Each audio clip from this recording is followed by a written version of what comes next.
Salam sejahtera bagi kita semua. Shalom. Saudara-saudara, mari kita mengikuti gerakan membaca Alkitab di hari yang ke-278. Sebelumnya mari kita berdoa. Dimuliakanlah namamu ya Tuhan Allah yang kami kenal lewat Yesus Kristus, yang boleh memberikan kesempatan kami menikmati hari yang baru ini. Dan di saat ini, kami rindu untuk mengikuti gerakan membaca Alkitab. Biarlah Engkau Tuhan yang akan arahkan hati dan pikiran kami, supaya kami boleh fokus ambil bagian dalam gerakan membaca Alkitab di saat ini. Firman ini boleh menjadi pedoman dalam kehidupan kami semua. Dalam nama Yesus Kristus, firman yang hidup. Amin. Matius pasal 13 sampai pasal 14 berkata begini. Pada hari itu, keluarlah Yesus dari rumah itu dan duduk di tepi danau. Maka datanglah orang banyak berbondong-bondong lalu mengerumuni dia, sehingga ia naik ke perahu dan duduk di situ, sedangkan orang banyak semuanya berdiri di pantai. Dan ia mengucapkan banyak hal dalam perumpamaan kepada mereka. Katanya, adalah seorang penabur keluar untuk menabur. Pada waktu ia menabur, sebagian benih itu jatuh di pinggir jalan, lalu datanglah burung dan memakannya sampai habis. Sebagian jatuh di tanah yang berbatu-batu, yang tidak banyak tanahnya. Lalu benih itu pun segera tumbuh karena tanahnya tipis. Tetapi sesudah matahari terbit, layulah ia dan menjadi kering karena tidak berakar. Sebagian lagi jatuh di tengah semak duri, lalu makin besarlah semak itu, dan menghimpitnya sampai mati. Dan sebagian jatuh di tanah yang baik lalu berbuah. Ada yang 100 kali lipat, ada yang 60 kali lipat, ada yang 30 kali lipat. Siapa bertelinga, hendaklah ia mendengar. Maka datanglah murid-muridnya dan bertanya kepadanya, mengapa engkau berkata-kata kepada mereka dalam perumpamaan? Jawab Yesus, kepadamu diberi karunia untuk mengetahui rahasia kerajaan sorga, tetapi kepada mereka tidak. Karena siapa yang mempunyai, kepadanya akan diberi, sehingga ia berkelimpahan. Tetapi siapa yang tidak mempunyai, apapun juga yang ada padanya akan diambil daripadanya. Itulah sebabnya aku berkata-kata dalam perumpamaan kepada mereka. Karena sekalipun melihat, mereka tidak melihat. Dan sekalipun mendengar, mereka tidak mendengar dan tidak mengerti. Maka pada mereka genaplah nubuat Yesaya yang berbunyi, kamu akan mendengar dan mendengar, namun tidak mengerti. Kamu akan melihat dan melihat, namun tidak menanggap. Sebab hati bangsa ini telah menebal dan telinganya berat mendengar, dan matanya melekat tertutup, supaya jangan mereka melihat dengan matanya dan mendengar dengan telinganya, dan mengerti dengan hatinya, lalu berbalik sehingga aku menyembuhkan mereka. Tetapi, berbahagialah matamu karena melihat, dan telingamu karena mendengar. Sebab aku berkata kepadamu, sesungguhnya banyak nabi dan orang benar ingin melihat apa yang kamu lihat, tetapi tidak melihatnya, dan ingin mendengar apa yang kamu dengar, tetapi tidak mendengarnya. Karena itu, dengarlah arti perumpamaan penabur itu. Kepada setiap orang yang mendengar firman tentang kerajaan sorga, tetapi tidak mengertinya, datanglah si jahat dan merampas yang ditaburkan dalam hati orang itu. Itulah benih yang ditaburkan di pinggir jalan. Benih yang ditaburkan di tanah yang berbatu-batu, ialah orang yang mendengar firman itu, dan segera menerimanya dengan gembira. Tetapi ia tidak berakar, dan tahan sebentar saja, apabila datang penindasan atau penganiayaan karena firman itu. Orang itu pun segera murtad. Yang ditaburkan di tengah semak duri, ialah orang yang mendengar firman itu, lalu kekhawatiran dunia ini dan tipu daya kekayaan menghimpit firman itu, sehingga tidak berbuah. Yang ditaburkan di tanah yang baik, ialah orang yang mendengar firman itu dan mengerti. Dan karena itu ia berbuah. Ada yang 100 kali lipat, ada yang 60 kali lipat, ada yang 30 kali lipat. Yesus membentangkan suatu perumpamaan lain lagi kepada mereka. Katanya, hal kerajaan sorga itu seumpama orang yang menaburkan benih yang baik di ladangnya. Tetapi pada waktu semua orang tidur, datanglah musuhnya menaburkan benih lalang di antara gandum itu, lalu pergi. Ketika gandum itu tumbuh dan mulai berbulir, nampak jugalah lalang itu. Maka datanglah hamba-hamba tuan ladang itu kepadanya dan berkata, "Tuan, bukankah benih baik yang Tuan taburkan di ladang Tuan? Dari manakah lalang itu?" Jawab tuan itu, "Seorang musuh yang melakukannya." Lalu berkatalah hamba-hamba itu kepadanya, "Jadi, maukah Tuan supaya kami pergi mencabut lalang itu?" Tetapi ia berkata, "Jangan, sebab mungkin gandum itu akan tercabut pada waktu kamu mencabut lalang itu. Biarkanlah keduanya tumbuh bersama sampai waktu menuai. Pada waktu itu aku akan berkata kepada para penuai, kumpulkanlah dahulu lalang itu dan ikatlah berberkas-berkas untuk dibakar. Kemudian kumpulkanlah gandum itu ke dalam lumbungku." Yesus membentangkan suatu perumpamaan lain lagi kepada mereka. Katanya, hal kerajaan sorga itu seumpama biji sesawi yang diambil dan ditaburkan orang di ladangnya. Memang biji itu yang paling kecil dari segala jenis benih. Tetapi apabila sudah tumbuh, sesawi itu lebih besar daripada sayuran yang lain, bahkan menjadi pohon, sehingga burung-burung di udara datang bersarang pada cabang-cabangnya. Dan ia menceritakan perumpamaan ini juga kepada mereka. Hal kerajaan sorga itu seumpama ragi yang diambil seorang perempuan dan diadukan ke dalam tepung terigu 3 sukat sampai khamir seluruhnya. Semuanya itu disampaikan Yesus kepada orang banyak dalam perumpamaan, dan tanpa perumpamaan suatu pun tidak disampaikannya kepada mereka, supaya genaplah firman yang disampaikan oleh Nabi, "Aku mau membuka mulutku, mengatakan perumpamaan. Aku mau mengucapkan hal yang tersembunyi sejak dunia dijadikan."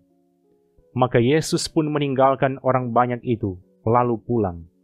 Murid-muridnya datang dan berkata kepadanya, "Jelaskanlah kepada kami perumpamaan tentang lalang di ladang itu." Ia menjawab, katanya, "Orang yang menaburkan benih baik ialah Anak Manusia. Ladang ialah dunia. Benih yang baik itu anak-anak kerajaan, dan lalang anak-anak si jahat. Musuh yang menaburkan benih lalang ialah iblis. Waktu menuai ialah akhir zaman, dan para penuai itu malaikat. Maka seperti lalang itu dikumpulkan dan dibakar dalam api, demikian juga pada akhir zaman. Anak Manusia akan menyuruh malaikat-malaikatnya, dan mereka akan mengumpulkan segala sesuatu yang menyesatkan, dan semua orang yang melakukan kejahatan dari dalam kerajaannya. Semuanya akan dicampakkan ke dalam dapur api. Di sanalah akan terdapat ratapan dan kertakan gigi. Pada waktu itulah orang-orang benar akan bercahaya seperti matahari dalam kerajaan Bapa mereka. Siapa bertelinga, hendaklah ia mendengar. Hal kerajaan sorga itu seumpama harta yang terpendam di ladang, yang ditemukan orang, lalu dipendamkannya lagi. Oleh sebab sukacitanya, pergilah ia menjual seluruh miliknya, lalu membeli ladang itu. Demikian pula hal kerajaan sorga itu, seumpama seorang pedagang yang mencari mutiara yang indah. Setelah ditemukannya mutiara yang sangat berharga, ia pun pergi menjual seluruh miliknya, lalu membeli mutiara itu. Demikian pula hal kerajaan sorga itu, seumpama pukat yang dilabuhkan di laut, lalu mengumpulkan berbagai-bagai jenis ikan. Setelah penuh, pukat itu pun diseret orang ke pantai. Lalu duduklah mereka dan mengumpulkan ikan yang baik ke dalam pasu, dan ikan yang tidak baik mereka buang. Demikianlah juga pada akhir zaman, malaikat-malaikat akan datang memisahkan orang jahat dari orang benar, lalu mencampakkan orang jahat ke dalam dapur api. Di sanalah akan terdapat ratapan dan kertakan gigi. Mengertikah kamu semuanya itu? Mereka menjawab, "Ya, kami mengerti." Maka berkatalah Yesus kepada mereka, "Karena itu setiap ahli Taurat yang menerima pelajaran dari hal kerajaan sorga itu, seumpama tuan rumah yang mengeluarkan harta yang baru dan yang lama dari perbendaharaannya." Setelah Yesus selesai menceritakan perumpamaan-perumpamaan itu, ia pun pergi dari situ. Setibanya di tempat asalnya, Yesus mengajar orang-orang di situ, di rumah ibadat mereka. Maka takjublah mereka dan berkata, "Dari mana diperolehnya hikmat itu dan kuasa untuk mengadakan mujizat-mujizat itu? Bukankah ia ini anak tukang kayu? Bukankah ibunya bernama Maria dan saudara-saudaranya Yakobus, Yusuf, Simon, dan Yudas? Dan bukankah saudara-saudaranya perempuan semuanya ada bersama kita? Jadi, dari mana diperolehnya semuanya itu?" Lalu mereka kecewa dan menolak dia. Maka Yesus berkata kepada mereka, "Seorang nabi dihormati di mana-mana, kecuali di tempat asalnya sendiri dan di rumahnya." Dan karena ketidakpercayaan mereka, tidak banyak mujizat diadakannya di situ. Pada masa itu sampailah berita-berita tentang Yesus kepada Herodes, raja wilayah. Lalu ia berkata kepada pegawai-pegawainya, "Inilah Yohanes Pembaptis. Ia sudah bangkit dari antara orang mati. Dan itulah sebabnya kuasa-kuasa itu bekerja dalamnya." Sebab memang Herodes telah menyuruh menangkap Yohanes, membelenggunya dan memenjarakannya, berhubung dengan peristiwa Herodias, istri Filipus saudaranya. Karena Yohanes pernah menegurnya, katanya, "Tidak halal engkau mengambil Herodias." Herodes ingin membunuhnya, tetapi ia takut akan orang banyak yang memandang Yohanes sebagai nabi. Tetapi pada hari ulang tahun Herodes, menarilah anak perempuan Herodias di tengah-tengah mereka dan menyukakan hati Herodes, sehingga Herodes bersumpah akan memberikan kepadanya apa saja yang dimintanya. Maka setelah dihasut oleh ibunya, anak perempuan itu berkata, "Berikanlah aku di sini kepala Yohanes Pembaptis di sebuah talam." Lalu sedihlah hati raja. Tetapi karena sumpahnya dan karena tamu-tamunya diperintahkannya juga untuk memberikannya. Disuruhnya memenggal kepala Yohanes di penjara. Dan kepala Yohanes itu pun dibawa orang di sebuah talam, lalu diberikan kepada gadis itu, dan ia membawanya kepada ibunya. Kemudian datanglah murid-murid Yohanes Pembaptis mengambil mayatnya dan menguburkannya. Lalu pergilah mereka memberitahukannya kepada Yesus. Setelah Yesus mendengar berita itu, menyingkirlah ia dari situ, dan hendak mengasingkan diri dengan perahu ke tempat yang sunyi.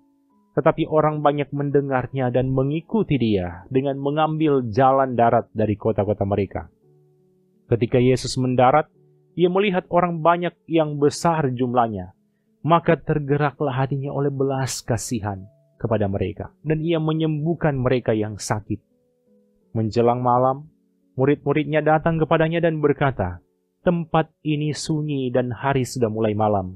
Suruhlah orang banyak itu pergi supaya mereka dapat membeli makanan di desa-desa." Tetapi Yesus berkata kepada mereka, "Tidak perlu mereka pergi. Kamu harus memberi mereka makan." Jawab mereka, "Yang ada pada kami di sini hanya 5 roti dan 2 ikan. Yesus berkata, "Bawalah kemari kepadaku." Lalu disuruhnya orang banyak itu duduk di rumput, dan setelah diambilnya 5 roti dan 2 ikan itu, Yesus menengadah ke langit dan mengucap berkat, lalu memecah-mecahkan roti itu dan memberikannya kepada murid-muridnya. Lalu murid-muridnya membagi-bagikannya kepada orang banyak. Dan mereka semuanya makan sampai kenyang. Kemudian orang mengumpulkan potongan-potongan roti yang sisa, 12 bakul penuh. Yang ikut makan kira-kira 5.000 laki-laki, tidak termasuk perempuan dan anak-anak. Sesudah itu, Yesus segera memerintahkan murid-muridnya naik ke perahu dan mendahuluinya ke seberang. Sementara itu, ia menyuruh orang banyak pulang. Dan setelah orang banyak itu disuruhnya pulang, Yesus naik ke atas bukit untuk berdoa seorang diri. Ketika hari sudah malam, ia sendirian di situ. Perahu murid-muridnya sudah beberapa mil jauhnya dari pantai dan diombang-ambingkan gelombang karena angin sakal. Kira-kira jam 3 malam datanglah Yesus kepada mereka berjalan di atas air. Ketika murid-muridnya melihat dia berjalan di atas air, mereka terkejut dan berseru, "Itu hantu!" Lalu berteriak-teriak karena takut. Tetapi segera Yesus berkata kepada mereka, "Tenanglah, Aku ini, jangan takut." Lalu Petrus berseru dan menjawab dia, "Tuhan, apabila Engkau itu, suruhlah aku datang kepadamu berjalan di atas air." Kata Yesus, "Datanglah." Maka Petrus turun dari perahu dan berjalan di atas air mendapatkan Yesus. Tetapi ketika dirasanya tiupan angin, takutlah ia dan mulai tenggelam lalu berteriak, "Tuhan, tolonglah aku." Segera Yesus mengulurkan tangannya, memegang dia, dan berkata, "Hai orang yang kurang percaya, mengapa engkau bimbang?" Lalu mereka naik ke perahu dan angin pun redalah. Dan orang-orang yang ada di perahu menyembah dia, katanya, "Sesungguhnya engkau Anak Allah." Setibanya di seberang, mereka mendarat di Genesaret. Ketika Yesus dikenal oleh orang-orang di tempat itu, mereka memberitahukannya ke seluruh daerah itu. Maka semua orang yang sakit dibawa kepadanya. Mereka memohon supaya diperkenankan menjama jumbai jubahnya. Dan semua orang yang menjamanya menjadi sembuh. Demikian bagian firman. Mari kita berdoa. Segala puji dan syukur kami sampaikan kepada Engkau Tuhan, karena kami boleh diberikan kesempatan ambil bagian mengikuti gerakan membaca Alkitab di hari ini. Biarlah lewat bagian firman Tuhan yang sudah kami baca di saat ini, dapat menjadi pedoman dalam kehidupan kami semua, menuntun kami menjadi pribadi-pribadi yang hidup berkenan di hadapan Engkau. Kami bermohon kiranya Tuhan berkati semua anggota jemaat yang mengikuti gerakan membaca Alkitab di hari ini. Tuhan berkati mereka dalam keluarga mereka masing-masing. Aktivitas, studi, pekerjaan, bahkan harapan kerinduan mereka, Tuhan yang akan berkati selalu. Terpujilah namamu Tuhan. Dalam nama Yesus Kristus, firman yang hidup. Amin. Terima kasih saudara-saudara yang sudah mengikuti gerakan membaca Alkitab. Tuhan Yesus yang akan terus memberkati kita bersama keluarga masing-masing. Shalom.